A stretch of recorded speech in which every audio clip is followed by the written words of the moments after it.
Puji Tuhan, haleluya. Kita berjumpa lagi, jemaat yang kasih Tuhan. Mari sebelumnya kita berdoa. Kami bersyukur Tuhan, waktu yang sangat indah untuk kami dapat mendengar firman-Mu yang ajaib. Urapi kami Roh Kudus, sehingga kami tidak hanya mendengar, tapi kami mengerti dan melakukan firman-Mu dengan setia. Terpujilah nama-Mu dalam nama Tuhan Yesus. Haleluya, amin. Puji Tuhan, shalom. Hari ini kita akan membahas tentang satu kata, yaitu integritas. Ya, saya beri judul renungan ini adalah integritas. Apa itu integritas? Sering kita mendengar integritas ya. Apa itu integritas? Secara etimologis, integritas berasal dari bahasa Latin integer, yang berarti keseluruhan atau lengkap. Jadi artinya hati, pikiran, perkataan, dan perbuatan adalah sama. Tidak ada kemunafikan. Jadi benar-benar utuh 100%. Hatinya, pikirannya, perkataan, perbuatannya adalah sama. Itu adalah integritas.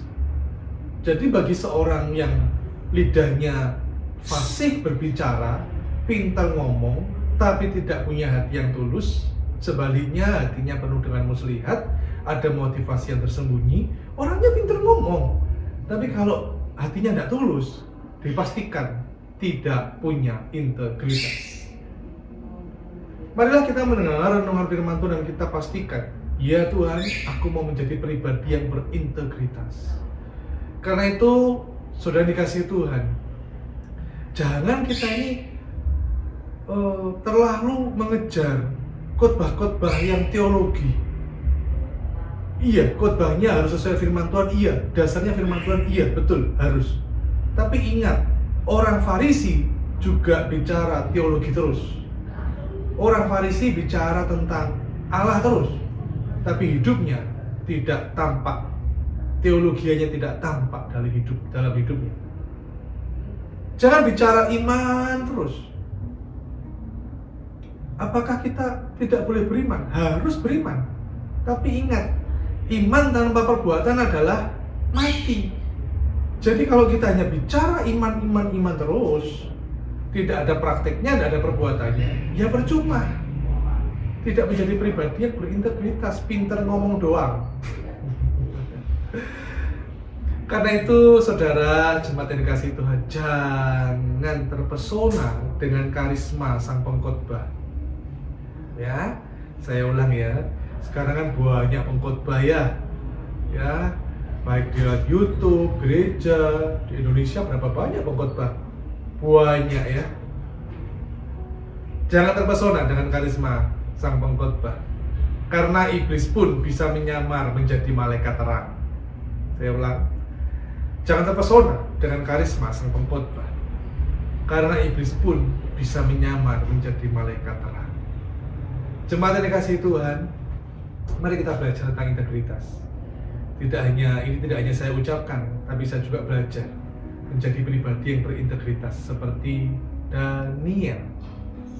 Mari kita lihat dalam kitab Daniel pasal 2 ayat 48. Daniel pasal 2 ayat 48 dikatakan demikian. Lalu raja memuliakan Daniel, dianugerahinyalah dengan banyak pemberian yang besar, dan dibuatnya dia menjadi penguasa atas seluruh wilayah Babel dan menjadi kepala semua orang bijaksana di Babel. Daniel adalah seorang dari orang-orang muda pilihan yang ditangkap dan dibawa oleh Nebukadnezar, Raja Babel, pada waktu Yerusalem runtuh. Jadi ada orang-orang muda yang dipilih, dan salah satunya Daniel. Dibawalah ke Babel. Meskipun Daniel adalah orang buangan di negeri orang asing, tapi grafik kehidupan Daniel bukan menjadi merosot. Justru sebaliknya, makin hari makin naik sesuai dengan janji firman Tuhan. Keberhasilan Daniel didapat bukan karena melakukan kecurangan, suap, kompromi dengan dosa, kompromi dengan kejahatan. Bukan. Tapi dia, Daniel, memiliki kualitas hidup yang berbeda dari orang lain. Di negeri pembuangan, di tempat yang asing, kualitas hidupnya berbeda. Apa yang dilakukan Daniel? Daniel punya integritas. Kualitas hidup Daniel, dia orang yang berintegritas. Terbukti dari apa integritas Daniel? Yang pertama, Daniel berkomitmen hidup kudus. Daniel pasal 1 ayat 8 dikatakan, Daniel berketetapan untuk tidak menajiskan dirinya dengan santapan raja dan dengan anggur yang biasa diminum raja. Dimintanyalah kepada pemimpin pegawai istana itu supaya ia tak usah menajiskan dirinya. Tadi tertulis, kita dengar, Daniel berketetapan untuk tidak menajiskan dirinya. Daniel berkomitmen untuk hidup kudus. Mengapa Daniel tidak mau menajiskan dengan santapan raja, dengan anggur dan lain-lain? Mengapa? Karena makanan dan minuman raja itu sudah dipersembahkan kepada berhala. Yang kedua, karena tidak kosher, tidak halal. Daniel orang Yahudi, makan makanan yang dipersembahkan berhala itu sudah tidak halal, saudara. Orang Israel, orang Yahudi dilarang makan makanan yang haram. Dan yang ketiga, biasanya setelah makan minum di Babel diadakan pesta pora. Ya, kita tahu pesta pora dengan segala kenajisannya. Setelah berpesta apa yang dilakukan, dengan segala dosa-dosa yang ada, Daniel tidak mau menajiskan dirinya. Dia mau hidup kudus. Hasil orang yang berintegritas, orang yang berketetapan, berkomitmen hidup kudus, Daniel punya hikmat 10 kali lebih cerdas dari orang-orang Babel. Saya bacakan dalam Daniel pasal 1 ayat 20. Dalam tiap-tiap hal yang memerlukan kebijaksanaan dan pengertian yang ditanyakan raja kepada mereka, didapatinya bahwa mereka 10 kali lebih cerdas daripada semua orang berilmu dan semua ahli jampi di seluruh kerajaannya. Luar biasa. Daniel punya prinsip. Ya, Daniel begini, biar yang lain kudus, saya harus kudus. Biar yang lain kudus, saya harus tetap kudus. Hidup zaman sekarang, yang haram itu bukan soal makan minum. Hidup zaman sekarang itu, yang haram adalah 3P. Pikiran, perkataan, perbuatan. Apakah hidup kita kudus atau kudis? Tergantung apa yang kita pikirkan, kita perkatakan, kita lihat perbuatan apa. Dunia ini makin menawarkan hal yang aneh-aneh, hal yang mengerikan. Kalau dulu orang berselingkuh ya sembunyi-sembunyi main di hotel gitu ya, ketemuan di kota mana gitu. Tapi sekarang orang lewat handphone sudah bisa berselingkuh. Tidak hanya itu, saya tidak hanya bicara soal haram dalam perselingkuhan, tapi banyak contoh yang lain. Bagaimana kita dipercaya dengan keuangan? Aduh, pendeta-pendeta, hamba-hamba Tuhan, termasuk saya, hati-hati soal uang. Hati-hati. Jangan jadi hamba uang, jadilah hamba Tuhan. Hati-hati. Hidup kita harus tetap kudus. Bagaimana dalam rumah tangga? Apa yang kita lakukan, kita katakan kepada anak-anak? Apa yang mulut kita keluar? Suami kepada istri, istri kepada suami. Perkataan apakah yang keluar? Omongannya tidak kudus. Apalagi saya seringkali menjumpai, baik secara fakta, nyata, terlihat, ataupun lewat media sosial, bagaimana orang bisa bertengkar dengan segala kata maki-makian. Bahkan kalaupun dia tidak bertengkar, tapi dia mengucapkan kata-kata maki itu seperti sehari-hari sudah. Ya, kata-kata kotor itu seperti sudah santapan sehari-hari. Itu biasa, itu lumrah. Hati-hati dengan apa yang ditawarkan dunia. Dunia selalu menawarkan ini biasa, ini lumrah, ini tidak apa-apa kok. Semua orang juga begitu kok. Semuanya, bukankah Daniel juga begitu? Semuanya makan santapan, makanan, minuman raja, semua begitu kok. Tidak apa-apa kan, kita memang tinggal di Babel, kita sudah tidak lagi di Yerusalem. Ya kita harus ikutilah peraturannya yang ada di sini, kan begitu. Daniel tidak demikian. Daniel berketetapan untuk hidup kudus, tidak makan minuman dari raja, dari Babel. Karena itu, saudara dikasihi Tuhan, mari kita harus tegas. Orang yang berintegritas harus tegas, bukan kasar ya, bukan kasar. Harus tegas, punya prinsip. Firman Tuhan katakan ya, saya melangkah ya. Firman Tuhan katakan tidak, saya stop, saya berhenti. Firman Tuhan menyuruh ke kanan, saya ke kanan. Firman Tuhan menyuruh saya ke kiri, saya ke kiri. Apa yang disuruh firman Tuhan, itu yang saya lakukan. Apa yang dilarang firman Tuhan, yaitu saya tidak melakukan. Itu orang berintegritas.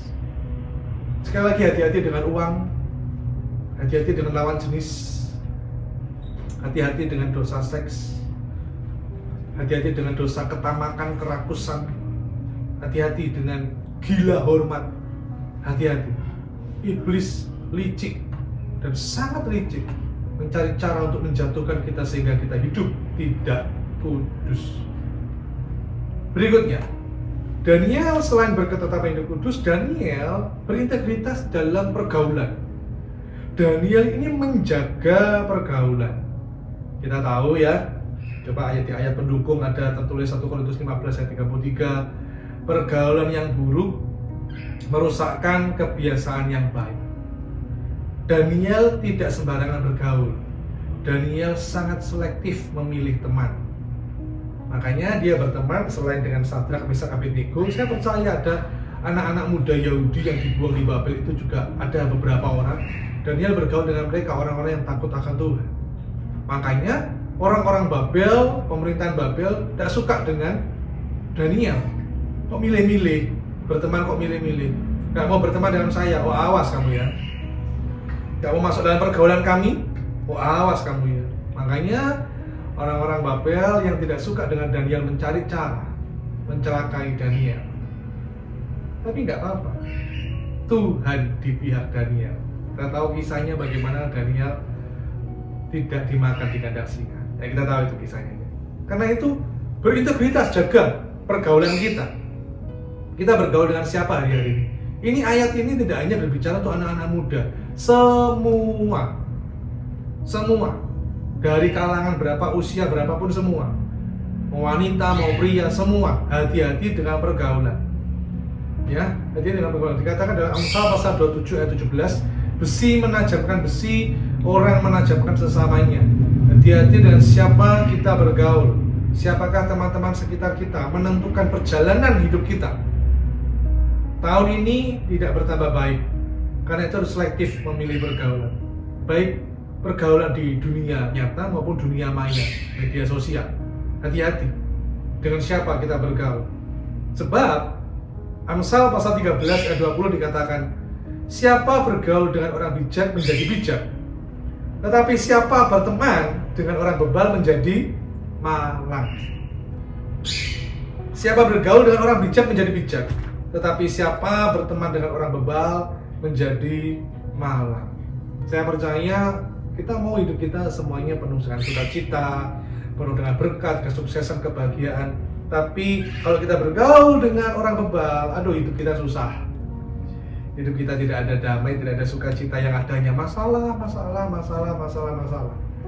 Tadi saya sempat utarakan bahwa tentang pergaulan siapapun, kita harus selektif. Karena saya pernah menjumpai juga ada seorang wanita yang bergaul dengan seorang ibu, bergaul dengan teman-temannya yang suka ngerasani mertua, yang sakit hati. Jadi ini para istri berkumpul, mereka punya circle, punya pergaulan.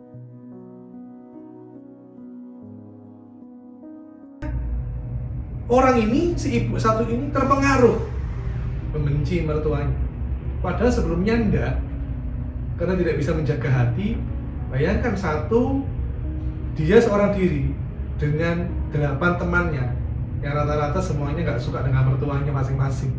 1 lawan 8, kalah sudah, terpengaruh lah. Tidak hanya itu, ada juga yang kumpulan wanita yang punya kepahitan kepada suaminya. Dan akhirnya si ibu ini sering bertengkar dengan suaminya. Kenapa? Karena pergaulan di luar adalah bergaul dengan istri-istri yang tidak suka dengan suaminya, yang punya kepahitan, punya amarah, punya dendam. Sebaliknya saya jumpai sendiri nih di gereja, seorang pria, ya, pelayanan.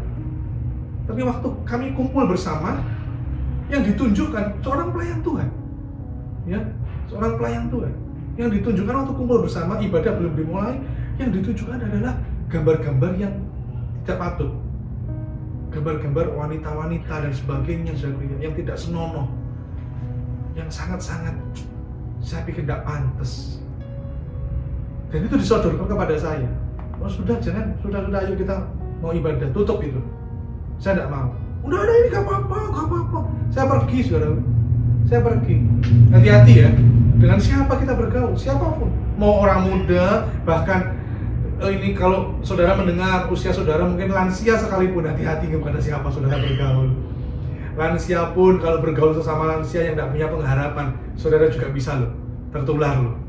Karena itu jadilah lansia yang penuh dengan pengharapan, lansia yang penuh dengan semangat. Jadi siapapun ini, mau anak-anak, mau dewasa, mau orang tua, hati-hati dengan pergaulan. Ya, hati-hati supaya kita tetap punya integritas. Yang ketiga, yang terakhir, Daniel berintegritas karena Daniel memelihara kehidupan doa. Daniel memelihara kehidupan doa. Tadi kita sudah baca di dalam bagaimana Daniel diangkat oleh Raja Nebukadnezar. Ya, dia dianugerahi dengan banyak pemberian yang besar. Dibuatnya Daniel menjadi penguasa atas seluruh wilayah Babel dan menjadi kepala semua orang bijaksana di Babel. Kok bisa? Kenapa? Karena selain Daniel berintegritas, berketetapan hidup kudus, Daniel menjaga pergaulan, dan yang kedua, Daniel tahu dia harus dekat kepada siapa. Dia tidak dekat dengan raja, dengan manusia. Dia tidak menggunakan keahliannya mungkin dalam berbicara, kepintarannya untuk memengaruhi orang. Tidak sama sekali. Tapi Daniel tahu dia harus dekat dengan Tuhan. Saya ulang, Daniel tahu kehidupannya karena Tuhan, maka dia harus dekat dengan Tuhan. Yang ketiga, Daniel punya integritas memelihara kehidupan doa. Daniel pasal 6 ayat 11 dikatakan, dalam kamar atasnya ada tingkap-tingkap yang terbuka ke arah Yerusalem. 3 kali sehari ia berlutut, berdoa, serta memuji Allahnya seperti yang biasa dilakukan. Jadi ini kebiasaan yang baik. Kebiasaan yang baik, setiap hari Daniel berdoa, berlutut, menyembah Tuhan. Mari kita juga seperti Daniel, melihara kehidupan doa. Kita selalu dekat dengan Tuhan. Bayangkan, Daniel bukan orang yang pengangguran. Daniel, dia sebagai pejabat pemerintah, pasti punya banyak aktivitas. Kesibukannya sibuk pokoknya. Tapi Daniel mengerti kepada siapa dia harus mengandalkan hidupnya. Bukan kepada pemerintahnya, bukan kepada raja, bukan kepada siapapun. Daniel tahu dia menggantungkan hidupnya kepada Tuhan. Maka dia punya kebiasaan untuk selalu ngobrol dengan Tuhan. Daniel punya kebiasaan untuk bersekutu dengan Tuhan lebih dari apapun. Itu yang diutamakan Daniel. Daniel punya integritas. Sesibuk-sibuknya Daniel, dia nggak mager untuk mendekati Tuhan. Sesibuk-sibuknya Daniel tahu bahwa dia harus bangun kebiasaan rohani yang baik, yaitu berdoa, ngobrol dengan Tuhan. Tahukah bedanya Daniel dengan kita? Apakah saudara tahu bedanya Daniel dengan kita? Kalau Daniel, dia tekun berdoa baru masuk gua singa. Saya ulang, Daniel itu tekun berdoa baru masuk gua singa. Kalau kita masuk gua singa dulu baru tekun berdoa. Kalau kita masuk gua singa dulu baru tekun berdoa. Mari kita berubah hari ini. Ayo, nggak perlu menunggu gua singanya. Kita sudah doa dulu. Kita sudah giat mendekati Tuhan. Kita sudah giat bersekutu dengan Tuhan. Sehingga waktu gua singa itu datang, masalah itu datang, persoalan itu datang, kita sudah tenang, kita sudah aman, kita sudah damai. Kenapa? Karena kita sudah mempersiapkan sebelumnya untuk kita mendekat pada Tuhan. Dan waktu masalah badai itu datang, kekuatan baru itu terus Tuhan tunjukkan, sehingga kita bisa melewati rintangan demi rintangan. Sudah dikasih Tuhan, doa itu membangun relasi. Doa bukan hanya meminta-minta. Ingat Daniel tadi dikatakan, ia 3 kali sehari berlutut berdoa serta memuji Allahnya. Daniel memuji Allahnya. Jadi waktu kita berdoa, saya tidak melarang kita meminta-minta. Saya pun dalam doa minta kok ke Tuhan. Karena juga firman Tuhan mengatakan mintalah maka akan diberi. Itu perintah Tuhan, kita disuruh minta. Tapi ingat, yang terutama bukan peminta-minta. Kita adalah pemuji, kita adalah penyembah. Dan yang tadi dikatakan memuji Allah. Makanya bukan soal meminta, tapi memuji. Bangun hubungan dengan Tuhan. Doa itu membangun relasi, bukan transaksi. Saya ulang, doa itu membangun relasi, bukan transaksi. Oh Tuhan, kalau Kau berkati aku tahun ini Tuhan, oh maka aku akan setia beribadah. Oh Tuhan, aku akan memberi persembahan yang lebih banyak. Oh Tuhan, saya akan membantu yatim piatu, saya akan membantu gereja-gereja yang di pedesaan. Oh Tuhan, kalau Kau memberkati aku Tuhan, maka aku akan begini. Itu doa transaksi.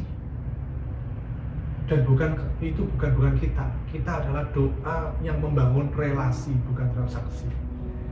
Sudah dikasih Tuhan, 3 hal ini yang saya sampaikan, bahwa ayo kita menjadi pribadi yang berintegritas. Tidak munafik, tidak ada motivasi tersembunyi, hal yang licik. Apa yang kita pikirkan, katakan, perbuatkan dalam hati juga sama seperti yang firman Tuhan tertulis. Sama, kita tidak melanggar firman Tuhan. Jadilah seperti Daniel yang berintegritas, berkomitmen hidup kudus, jaga pergaulan, hati-hati dengan siapa kita bergaul, mempengaruhi kehidupan kita hari ini juga hari esok, bahkan masa depan kita. Dan yang ketiga, terus dekat dengan Tuhan, berintegritas, terus dekat, jangan sampai ada yang menjauhkan kita dalam membangun hubungan dengan Tuhan. Amin untuk firman Tuhan. Mari kita berdoa. Kami bersyukur Tuhan, kehidupan Daniel menjadi contoh untuk kami, supaya kami berintegritas. Karena kami percaya saat kami berintegritas, Engkau akan mengangkat kami Tuhan. Kami percaya firman-Mu ya dan amin. Engkau menyertai kami tidak sendiri. Daniel tidak sendiri, kami pun tidak sendiri. Kami tidak perlu menunggu gua singa. Kami mau terus dekat dengan Tuhan, menjadi pribadi yang berintegritas, hidup kudus, jaga pergaulan, bangun hubungan doa.